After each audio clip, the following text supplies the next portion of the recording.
Hi hello guys welcome to code with Raviram. ఈ 2025లో top programming languages నేర్చుకుంటామంటే ఈ వీడియోని అయితే లాస్ట్ వరకు చూడండి. ఎక్కడి నుంచి నేర్చుకోవాలి, ఎలా నేర్చుకోవాలని ఒక కన్ఫ్యూజన్ అయితే ఉంటుంది. సో ఈ వీడియోలో నేను డీటెయిల్ గా ఎక్స్ప్లెయిన్ చేస్తాను. ప్రజెంట్ మార్కెటింగ్ లో ఏం నేర్చుకుంటే ఒక మంచి జాబ్ వస్తుందని ఈ వీడియో చూసిన తర్వాత మీకు క్లియర్ గా అర్థమవుతుంది. నెక్స్ట్ అలాగే కెరియర్ టిప్స్ ఎలా బిల్డ్ చేసుకోవాలని కూడా చెప్తా లాస్ట్ లో. ఎలాంటి లాంగ్వేజెస్ నేర్చుకోవాలంటే మనం Python, Java script, C++, Java, SQL. So ఎవరైతే ఈ స్కిల్స్ 2025లో నేర్చుకుంటారో వారికైతే 100% జాబ్ అయితే గ్యారంటీ. స్కిప్ చేయకుండా ఈ వీడియోని అయితే లాస్ట్ వరకు చూడండి. నాకు మీ నుంచి కావాల్సింది ఏంటంటే like, comment, subscribe. So late చేయకుండా మన వీడియో అయితే స్టార్ట్ చేసేద్దాం. సో ఫస్ట్ వన్ ఏంటంటే పైథాన్. వరల్డ్ వైడ్ అయితే ఇది పాపులర్ గా యూజ్ చేసే లాంగ్వేజ్ పైథాన్. ఈ పైథాన్ తో ఏం చేయొచ్చు అంటే AI, ML, web development, data analysis, scripting. So ఇలా చాలా యూజెస్ అయితే ఉన్నాయి పైథాన్ నేర్చుకుంటే. మనం పైథాన్ నేర్చుకుంటే ఎలాంటి కంపెనీస్ హైర్ చేస్తాయంటే గూగుల్, నెట్ఫ్లిక్స్, టెస్లా లాంటి కంపెనీస్ అయితే ఎక్కువ హైర్ చేస్తాయి. పైథాన్ లో బేసిక్ గా ఏం నేర్చుకోవాలంటే వేరియబుల్స్, లూప్స్, ఫంక్షన్స్ ఇవైతే నేర్చుకోండి బేసిక్. ఒకవేళ మీకు అడ్వాన్స్ కావాలంటే ఊప్స్ కాన్సెప్ట్స్ అయితే నేర్చుకోండి. అలాగే ఫైల్ హ్యాండ్లింగ్ చేయడం ఇలా కూడా నేర్చుకోండి, అడ్వాన్స్ ఉంటుంది మీకు. పైథాన్ లో ఎలాంటి ఫ్రేమ్ వర్క్స్ నేర్చుకోవాలంటే Django for web development, flask for API. Next frame work ఏంటంటే పాండాస్ నేర్చుకోండి. సో ఎందుకంటే ఇది డేటా అనేది అనలైజ్ చేస్తుంది. సో పైథాన్ నేర్చుకోవడానికి బెస్ట్ రిసోర్సెస్ ఏంటంటే పైథాన్ డాక్యుమెంటేషన్ నేర్చుకోండి. నెక్స్ట్ ఏంటంటే ఫ్రీ కోడ్ క్యాంప్. సో ఈ రెండు అయితే యూజ్ చేసుకోండి, మీకు డెఫినెట్ గా యూస్ఫుల్ అవుతుంది పైథాన్ ఒక అడ్వాన్స్ లెవెల్ నేర్చుకోవాలంటే. సో ప్రజెంటింగ్ అయితే పైథాన్ అనేది మోస్ట్ ట్రెండింగ్ లో ఉంది కాబట్టి పైథాన్ అనేది మోస్ట్ ఇంపార్టెంట్. పైథాన్ అయితే నేర్చుకోండి, డెఫినెట్ గా యూస్ఫుల్ అవుతుంది మీకు కెరియర్ లో. ఆటోమేషన్ కు పైథాన్ అనేది బాగా యూజ్ చేస్తారు. నెక్స్ట్ వన్ ఏంటంటే జావా స్క్రిప్ట్. ఈ జావా స్క్రిప్ట్ నేర్చుకున్న వాళ్ళకి కూడా హై పేయింగ్ జాబ్స్ అయితే వస్తాయి. So web development purpose use చేస్తాం, అలాగే ఏఐ పర్పస్ కూడా యూజ్ చేస్తాం మనం. అండ్ అనదర్ వన్ ఏంటంటే ఫుల్ స్టాక్ డెవలప్మెంట్ లో కూడా జావా స్క్రిప్ట్ అనేది యూజ్ చేస్తాం. Front end and back end కూడా యూజ్ చేస్తాం మనం. సో ఫ్రంట్ ఎండ్ కోసం మనం రియాక్ట్ జేఎస్ నేర్చుకుంటాం, బ్యాక్ ఎండ్ కోసం అయితే నోట్ జేఎస్ నేర్చుకుంటాం. అలాగే ఏఐ కూడా అవైలబుల్ గా ఉంది. సో ఏఐ కూడా నేర్చుకోవచ్చు మనం. మోస్ట్ ఆఫ్ ద కంపెనీస్ ఎవరు హైరింగ్ చేస్తారంటే ఫేస్బుక్, గూగుల్, మైక్రోసాఫ్ట్ వాళ్ళైతే హైరింగ్ చేస్తారు ఎక్కువ జావా స్క్రిప్ట్ నేర్చుకున్న వాళ్ళను.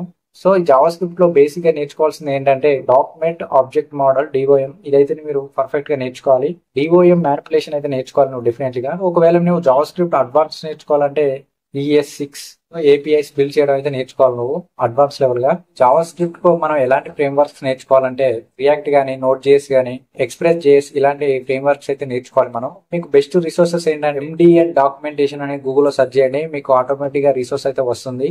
javascript.info అని గూగుల్లో సెర్చ్ చేయండి, ఫుల్ డీటెయిల్ గా ఇన్ఫర్మేషన్ అయితే వస్తుంది జావా స్క్రిప్ట్ పై. నెక్స్ట్ వన్ ఏంటంటే జావా అనేది ఎందుకు ఎక్కువ యూజ్ చేస్తామంటే enterprise apps. So back end లో కూడా యూజ్ చేస్తాం. సమ్ జావా ఫ్రేమ్ వర్క్ ఏంటంటే స్ప్రింగ్ బూట్, ఆండ్రాయిడ్ డెవలప్. మనం యూజ్ చేసిన యాప్స్ అయితే మనం జావాతోనే బిల్డ్ చేసినవి యాప్స్ కూడా బిల్డ్ చేసుకోవచ్చు జావా తోటి. బేసిక్ గా మనం కోర్ జావా అయితే నేర్చుకోవాలి. లైక్ ఎలా అంటే ఊప్స్ కాన్సెప్ట్స్ గానీ, కలెక్షన్స్ గానీ, మల్టీ థ్రెడింగ్ ప్రోగ్రామింగ్స్ గానీ ఇలా అయితే నేర్చుకోవాలి జావాలో. అడ్వాన్స్ కావాలంటే JDBC. సో ఇలాంటివి అయితే నేర్చుకోవాలి నువ్వు. జావాకు బెస్ట్ రిసోర్సెస్ ఏంటంటే గీక్స్ ఫర్ గీక్స్ అయితే డెఫినెట్ గా నేర్చుకోండి. బెస్ట్ రిసోర్సెస్ అది కంప్లీట్ కాన్సెప్ట్స్ అనేది ఇస్తుంది జావా పైన. గీక్స్ ఫర్ గీక్స్ అనేది వాళ్ళైతే జావా నేర్చుకున్నారో వాళ్ళకైతే జాబ్స్ ఆపర్చునిటీస్ ఎక్కువ ఉంటాయి. సో నెక్స్ట్ వన్ ఏంటంటే C++. ఈ C++ ఎక్కువ ఎందుకు యూజ్ చేస్తామంటే గేమ్స్ బిల్డ్ చేసే పర్ఫార్మెన్స్ గానీ, సో కాంపిటేటివ్ కోడింగ్ ఇలాంటి వాటికైతే మనం C అనేది ఎక్కువ యూజ్ చేస్తాం. సో ఎలాంటి కంపెనీస్ హైర్ చేస్తాయంటే గూగుల్, గేమ్ స్టూడియో ఇలాంటి కంపెనీస్ అయితే ఎక్కువ హైర్ చేస్తాయి. C++ మీద నువ్వు బేసిక్ గా నేర్చుకునే కాన్సెప్ట్స్ ఏంటంటే పాయింటర్స్, ఊప్స్ కాన్సెప్ట్స్ అయితే ఎక్కువ నేర్చుకోవాలి నువ్వు. సో నువ్వు ఒకవేళ అడ్వాన్స్ నేర్చుకోవాలంటే STL, కాంపిటేటివ్ ప్రోగ్రామింగ్స్ అయితే ఎక్కువ నేర్చుకోవాలి నువ్వు C++ మీద. సో ఈ C++ ఎక్కడ నేర్చుకోవాలంటే బెస్ట్ రిసోర్సెస్ అయితే కోడ్ ఫోర్సెస్. సో ఈ వెబ్సైట్ అయితే యూజ్ చేసుకోండి. నెక్స్ట్ వన్ ఏంటంటే SQL లో ఎక్కువ ఎందుకు యూజ్ చేస్తామంటే డేటా అనేది హ్యాండిల్ చేస్తానికి అయితే యూజ్ చేస్తాం మనం.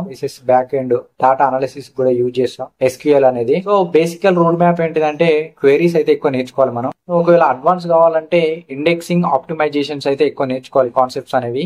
SQL కు బెస్ట్ రిసోర్సెస్ ఏంటంటే ఫ్రీ స్కూల్స్ వెబ్సైట్ అయితే చూడండి ఒకసారి. డీప్ కాన్సెప్ట్ అనేది ఇస్తుంది మీకు SQL మీద. అడ్వాన్స్ ప్రోగ్రామింగ్ లాంగ్వేజెస్ కూడా ఉన్నాయి like TypeScript, Golang, rust. ఈ ప్రోగ్రామింగ్ లాంగ్వేజెస్ కూడా ఫ్యూచర్ లో ఉపయోగపడతాయి. టైప్ స్క్రిప్ట్ ఏంటంటే better JavaScript, Golang back end కన్నా హై స్పీడ్ కి అయితే యూజ్ చేస్తాం మనం. రస్ట్ ఏంటంటే సెక్యూరిటీ అండ్ స్పీడ్ కి అయితే యూజ్ చేస్తాం రస్ట్ అనేది. సో బేసిక్ గా మీరు ఎలా నేర్చుకోవాలంటే పైథాన్ విత్ ఎస్క్యూఎల్ నేర్చుకోండి. నెక్స్ట్ జావా స్క్రిప్ట్ అయితే ఎక్కువ వెబ్ డెవలప్మెంట్ కి అయితే యూజ్ చేయండి. Java or C++ back end కి అయితే యూజ్ చేయండి. ఇలా అయితే నేర్చుకోండి. మీకు డెఫినెట్లీ గా కంప్లీట్ రోడ్ మ్యాప్ అనేది మీకు డెఫినెట్లీ గా ఉంటుంది. ఇంకా అడ్వాన్స్ గా నేర్చుకోవాలంటే సో ఫుల్ స్టాక్ డెవలప్మెంట్ అయితే నేర్చుకోండి. మెర్న్ స్టాక్, డిజాంగో ఇలాంటివి అయితే నేర్చుకోండి మీరు డెఫినెట్లీ గా. డెవాప్స్ అండ్ క్లౌడ్ స్కిల్స్ కూడా మీకు డెఫినెట్లీ గా ఉండాలి. సో ఇవి కూడా ఫ్యూచర్ లో మంచి ఆపర్చునిటీస్ అయితే ఉంటాయి నేర్చుకున్న వాళ్ళకు. AI and ML with Python తో అయితే నేర్చుకోండి. ప్రజెంట్ ట్రెండింగ్ లో ఉన్న స్కిల్స్ అయితే ఇవి డెఫినెట్లీగా నేర్చుకోండి 2025 లో. Career advice, so jobs, internship, freelancing so ఎక్కడ నేర్చుకోవాలని అనుకుంటున్నారా ఈ వెబ్సైట్స్ అయితే యూజ్ చేసుకోండి. మీకు డెఫినెట్లీగా యూస్ఫుల్ అవుతుంది. సో జాబ్స్ కోసం మీరు లింక్డ్ఇన్ అనేది బిల్డ్ చేసుకోవాలి, కనెక్షన్స్ పెంచుకోవాలి మీరు. సో అట్లా ఏదైనా ఒక మంచి జాబ్ అనేది వస్తుంది మీకు. మీరు ఒకవేళ ఫ్రీలాన్సింగ్ వైపు వెళ్ళాలనుకుంటే అప్వర్క్, మీరు ఒకవేళ ఇంటర్న్షిప్స్ ను ఫైండ్ అవుట్ చేయాలంటే ఈ వెబ్సైట్ అయితే యూజ్ చేసుకోండి. సో ఇంటర్న్షాలా, గూగుల్ స్టెప్ ఇంటర్న్షిప్స్ ఇలాంటి ఆపర్చునిటీస్ అయితే డెఫినెట్లీగా యూజ్ చేసుకోవాలి. మీరు ఇంటర్న్షిప్స్ అయితే చేయండి, మీకు డెఫినెట్లీగా యూస్ఫుల్ అవుతుంది మీ రెజ్యూమ్ లో యాడ్ చేసుకోవడానికి. ఈ వీడియో మీకు యూస్ఫుల్ అవుతుందని నేను అనుకుంటున్నా. సో యూస్ఫుల్ అయితే లైక్ చేయండి, కామెంట్ చేయండి, మీ ఫ్రెండ్స్ కూడా షేర్ చేయండి. సో వాళ్ళకు కూడా డెఫినెట్లీగా యూస్ఫుల్ అవుతుంది. ఈ ప్రోగ్రామింగ్ లాంగ్వేజెస్ లో మీ ఫేవరెట్ లాంగ్వేజ్ ఏదో కింద కామెంట్ రూపంలో చెప్పండి. More coding and career tips కోసం అయితే మన ఛానల్ అయితే సబ్స్క్రైబ్ చేసుకోండి. Thank you for watching. Next వీడియోలో మళ్ళీ కలుద్దాం.